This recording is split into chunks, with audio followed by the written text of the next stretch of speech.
Magandang araw sa lahat. Narito tayo muli para sa panibagong talakayan hinggil sa mga panitikan sa eco-kritisismo. Noong nakaraan, nalaman na natin ang ilang uri ng mga eco-panitikan sa eco-kritisismo. Natapos na nating talakayin ang eco-alamat, eco-pabula at eco-sanaysay. Sa puntong ito, magkakaroon tayo ng isang talakayan patungkol sa eco-kwento na isa ring uri ng eco-panitikan. Kaya ngayon maging komportable at makinig sa mga pag-uulat. Sa anumang isinasalaysay o ikinukwento na may kaugnayan sa kalikasan at tao, may masinop na pagkakasunod-sunod ng mga pangyayari ay tinatawag na eco-kwento.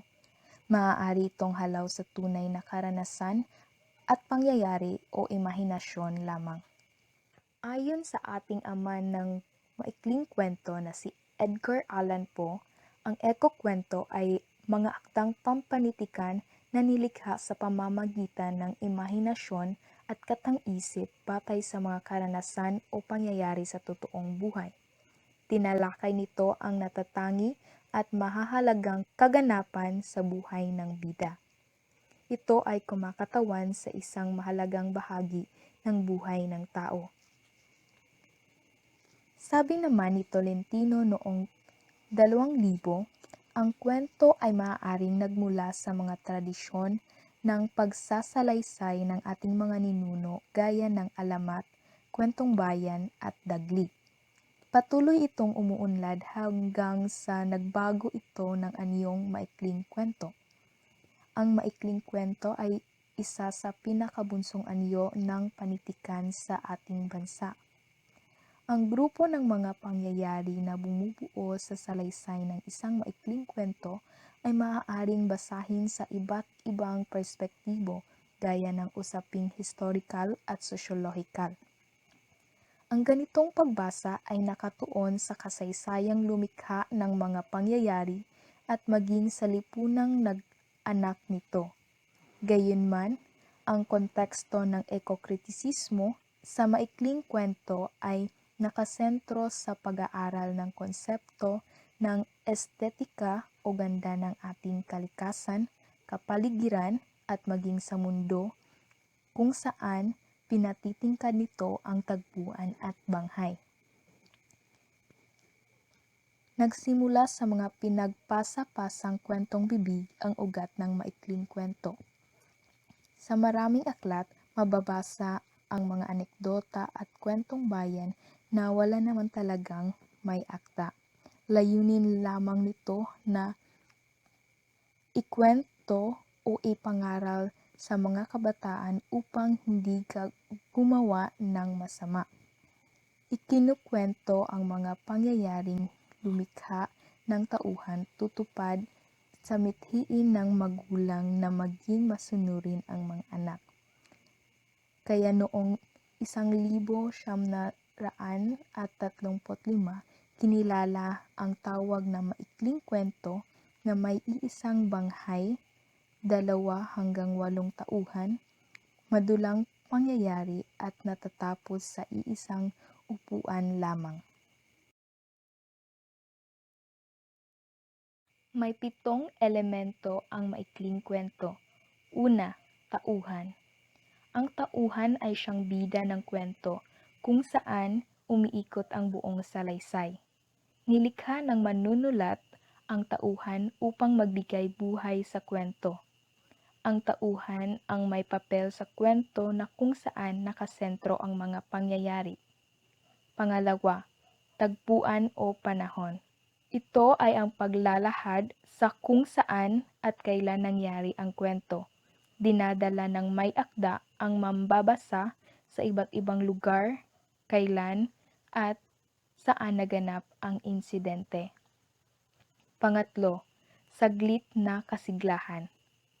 Inihahanda sa bahaging ito ang mga mambabasa sa pagkilala sa mga pagsubok na darating sa buhay ng mga tauhan.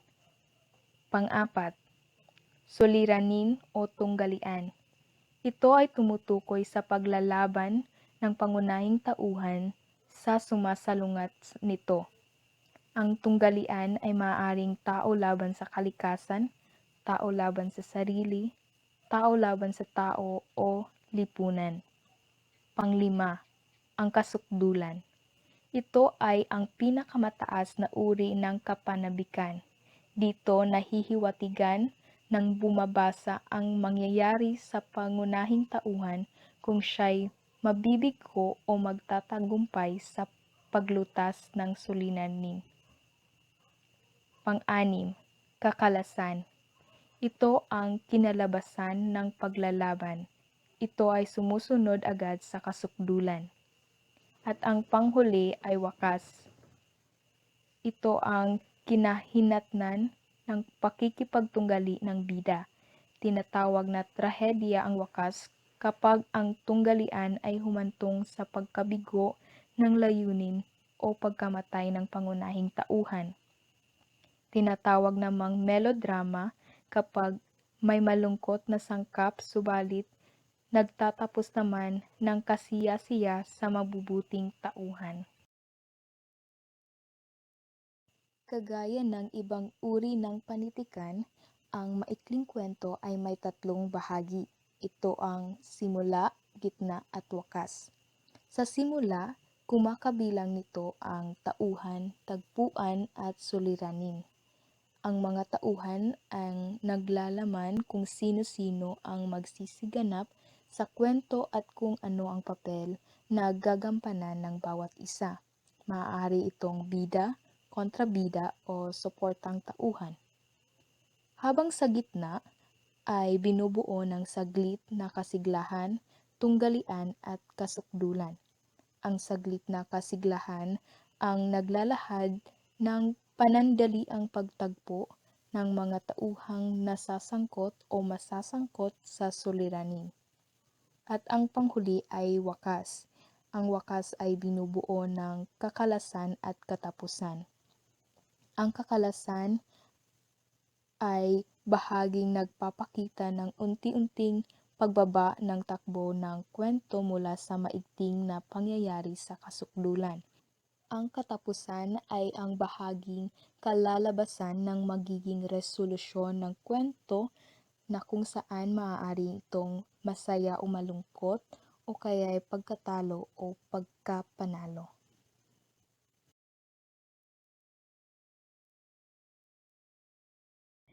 Sangkap ng maikling kwento. Tagpuan. Tumutukoy ito sa pook o lugar na pinangyarihan ng kwento. Ito ay naglalarawan ng ginagalawan o kapaligiran ng mga tauhan. Pangalawa ay ang paksang diwa, pinakakaluluwa ng maikling kwento. Kaisipan. Ito ay mensahe ng kwento. At ang banghay naman ay ito ang pagkasunod-sunod ng mga pangyayari sa kwento. Tema o paksa. Ito ang sentral na ideya sa loob ng kwento o ang mahalagang pangkaisipan ng akda. Paksang diwa, ito ang pangkaisipang iniikira ng maliit na himay-himay ng katha at nabubuo ng manunulat ang kasiyahang pandamdamin sa mambabasa.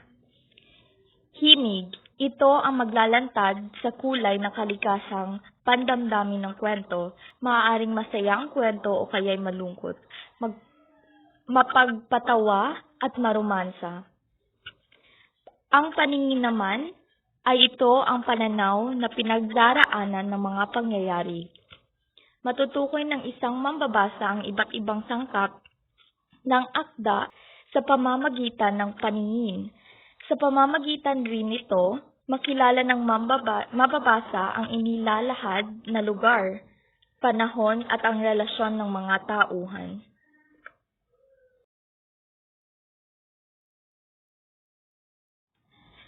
Ang mga uri ng maikling kwento, kwento ng katutubong kulay, binibigyang diin ang kapaligiran, pananamit ng mga tauhan, uri ng pamumuhay at hanap buhay ng mga tao sa nasabing pook.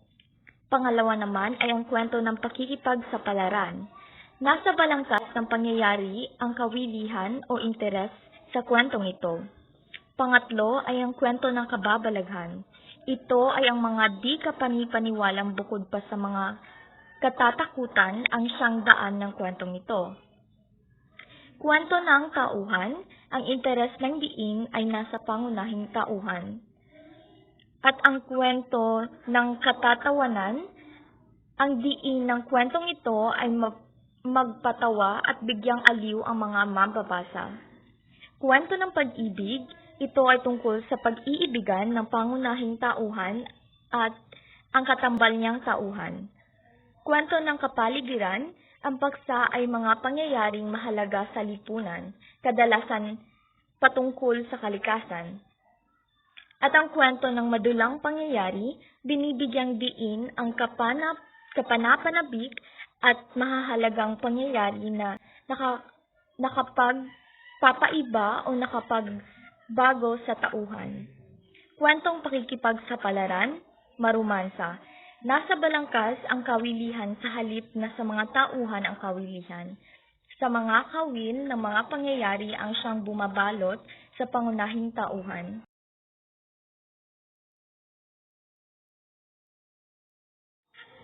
Mga elemento sa kwentong si Maria at mga kaibigan.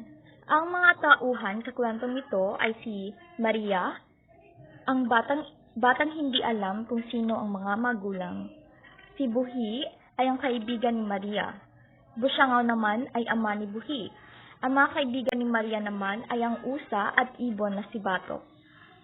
Ang tagpuan o panahon sa kwentong ito ay una sa bahay ni Buhi. Pangalawa naman ay sa puno ng palmera. Saglit na kasiglahan sa kwentong ito ay natutulog si Buhi at Maria nang hindi mapakali si Maria kaya pinagpalit niya ang damit nila ni Buhi. Pagkatapos, pumasok ang ama ni Buhi na si Busyangao sa kanilang tinutulugan. Ang suliranin o tunggalian naman sa kwentong ito ay tinaga ni Busyangao ang natutulog na bata sa pag-aakalang si Maria ito. Subalit ang nataga niya ay ang kanyang sariling anak na si Buhi. Nalaman ni Busyangao na ang anak niya ang kanyang napatay at hinabol niya si Maria para patayin. Ang kasukdulan naman sa kwentong ito ay sa pagtuka ni Batok, yung ibon, sa mata ni Busyangao ay napabitiw ito sa puno at nahulog at inapak-apakan ng usa hanggang mamatay si Busyangao. Kakalasan sa kwentong ito ay todo pasasalamat ni Maria sa mga alaga niyang ibon na si Batok at kaibigang hayop na si Usa. Ang wakas naman ay nang dahil sa tulong ng mga kaibigan ni Maria ay naligtas siya. Mga elemento sa kwentong si Abakita. Ang tauhan sa kwentong ito ay sina Lolo at Lola, ang tagapagkwento ng storya. Si Abakita naman ay ang anak ng doktor, ang batang naligo sa ilog, at ang diwata ang ama-amahan ni Abakita. Mag-asawa, tunay ang tagpuan o panahon sa kwentong ito ay una sa lugar kung saan nakatira sina Abakita at ang diwata. Pangalawa ay sa ilog. Saglit na kasiglahan, may nakita ang mag-asawa na batang naliligo sa ilog. Dahil muntikan na itong malunod, sila'y nagduda dahil katulad ng bata, ang balat ng kanilang nasabing yumaong anak. At ang suliranin o tunggalian sa kwentong ito, umuwi ang mag-asawa at pinahukay ng ama ang kabaong na nasabing yumaong anak. Nalaman nilang walang laman ang sa lugar ni Abakita at ng diwata. Pangalawa ay sa pagbalik nila sa lugar, nagpinilitan silang maibulgar ang katotohanan sa pamamagitan ng pagharap sa diwata. Ang kasukdulan naman sa kwentong ito ay niyakap ni Abakita ang mag-asawa bilang pasasalamat sa pagligtas sa kanya ay iyak ang diwata at kalaunan ay umamin sa pagkakamaling ginawa sa mag-asawa.